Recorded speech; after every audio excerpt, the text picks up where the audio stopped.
बहुत समय पहले की बात है। एक छोटे से गांव में एक लड़का रहता था जिसका नाम अर्जुन था। अर्जुन हमेशा अकेला महसूस करता था। उसकी माँ एक किसान थीं और दिन भर खेतों में काम करती थीं। अर्जुन का कोई भी भाई बहन नहीं था और गांव के अन्य बच्चे उसे अक्सर परेशान करते थे। इसलिए अर्जुन का कोई सच्चा दोस्त नहीं था। एक दिन अर्जुन अपने गांव के पास के जंगल में घूमने गया। वह अपने आप में खोया हुआ था और सोच रहा था कि उसके जीवन में खुशी कब आएगी।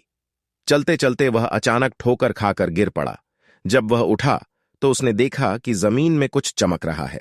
उसने ध्यान से देखा तो पाया कि यह एक पुरानी धूल से भरी हुई पेटी थी। अर्जुन ने उत्सुकता से पेटी खोली।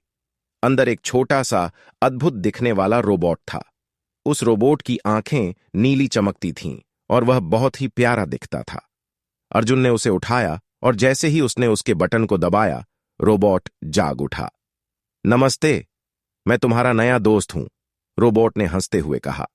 अर्जुन पहले तो डर गया, लेकिन फिर उसने रोबोट की मासूमियत देखकर आराम महसूस किया।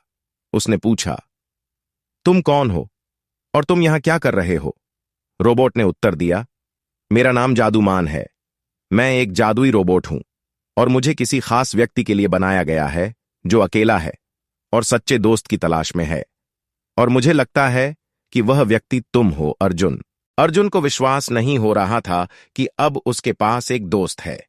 वह खुशी से उछल पड़ा और जादूमान से पूछा, क्या तुम सच में मेरे दोस्त बनोगे? क्या तुम हमेशा मेरे साथ रहोगे? जादूमान मुस्कुराया और कहा, बिल्कुल, मैं हमेशा तुम्हारे साथ रहूंगा और तुम्हारी हर समस्या को हल करने में मदद करूंगा। इसके बाद से अर्जुन और जादूमान अच्छे दोस्त बन गए। जादूमान के पास अनगिनत जादुई शक्तियां थीं, जिनसे वह अर्जुन की मदद करता था। कभी कभी वह जादुई यंत्रों का उपयोग करता था, तो कभी अपने ज्ञान से अर्जुन को नई नई बातें सिखाता था। अर्जुन का जीवन पूरी तरह से बदल गया था। अब वह अकेला नहीं था। गांव के अन्य बच्चों ने जब देखा कि अर्जुन के पास एक जादुई रोबोट है, तो वे भी उससे दोस्ती करने की कोशिश करने लगे। लेकिन अर्जुन को इस बात का ध्यान रखना था कि वह जादूमान की शक्तियों का सही उपयोग करे। जादूमान ने उसे चेतावनी दी, अर्जुन, याद रखना, जादू का सही उपयोग करना चाहिए। अगर तुम इसका दुरुपयोग करोगे तो यह तुम्हारे लिए हानिकारक हो सकता है। अर्जुन ने जादूमान की बात को गंभीरता से लिया और हमेशा उसकी सलाह मानने लगा। एक दिन गांव में एक बड़ा संकट आया। एक भयंकर तूफान ने गांव को तबाह कर दिया। घर टूट गए, पेड़ उखड़ गए और लोग बहुत परेशान हो गए। गांव के सभी लोग अर्जुन और जादूमान से मदद की उम्मीद करने लगे। अर्जुन ने तुरंत जादूमान से कहा, हमें कुछ करना चाहिए, गांव के लोग हम पर निर्भर हैं।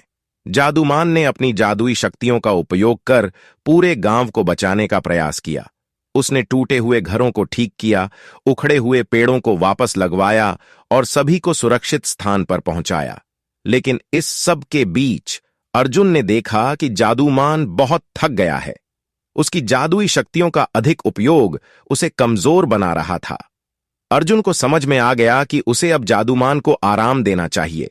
तूफान के थमने के बाद अर्जुन ने जादूमान से कहा, तुमने बहुत मेहनत की है, अब तुम्हें आराम करना चाहिए। जादूमान ने धीरे से मुस्कुराते हुए कहा, तुमने सच्चे मित्र की तरह मेरा ख्याल रखा, अर्जुन। यह तुम्हारी सबसे बड़ी शक्ति है। इसके बाद अर्जुन और जादूमान ने गांव के सभी लोगों के साथ मिलकर नए सिरे से जीवन की शुरुआत की। अर्जुन ने जादूमान को हमेशा याद दिलाया कि जादू केवल मदद के लिए है, न कि दूसरों को नुकसान पहुंचाने के लिए। इस तरह अर्जुन और जादूमान ने मिलकर न केवल अपने जीवन को बेहतर बनाया, बल्कि पूरे गांव को भी खुशहाल बना दिया।